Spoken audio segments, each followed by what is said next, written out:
মডেলের মধ্যে আমাদের কার্ভের যে ওএলইডি ডিসপ্লে আসছে এবং হচ্ছে আমাদের আজকের হচ্ছে আইফোনের জিএক্স অরিজিনাল ডিসপ্লে আসছে এবং হচ্ছে ওয়ানপ্লাসের ওএলইডি অরিজিনাল যেসব ডিসপ্লে গ্রিন লাইন পড়বে না গ্রিন লাইন পড়ার সম্ভাবনা 0%। আমাদের কাছে OnePlus 8 Pro, তারপর হচ্ছে OnePlus 10 Pro, তারপর হচ্ছে OnePlus 8T, তারপর হচ্ছে OnePlus 8 ওএলইডি অরিজিনাল ডিসপ্লে আমাদের কাছে আসছে।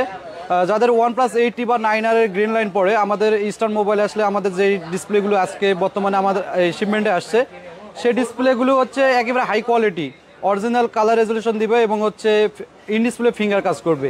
আমাদের এই ওএলইডি অরিজিনাল ডিসপ্লেগুলো ওয়ানপ্লাসের আসছে এবং হচ্ছে স্যামসাং কার্ভের যে ওএলইডি বডি সহ big display in display finger চাচ্ছেন রিজনেবল প্রাইসে কম দামে চাচ্ছেন। আমাদের যাদের হচ্ছে আইফোনের জিএক্স এর অরিজিনাল যে ডিসপ্লেগুলো অর্ডার ছিল বর্তমানে আমাদের ইস্টার্ন মোবাইলে এখন বর্তমানে স্টক অ্যাভেলেবেল, যাদের ডিসপ্লেগুলো অর্ডার দেওয়া ছিল আমাদের সাথে যোগাযোগ করে আপনারা এই ডিসপ্লেগুলো নিতে পারবেন।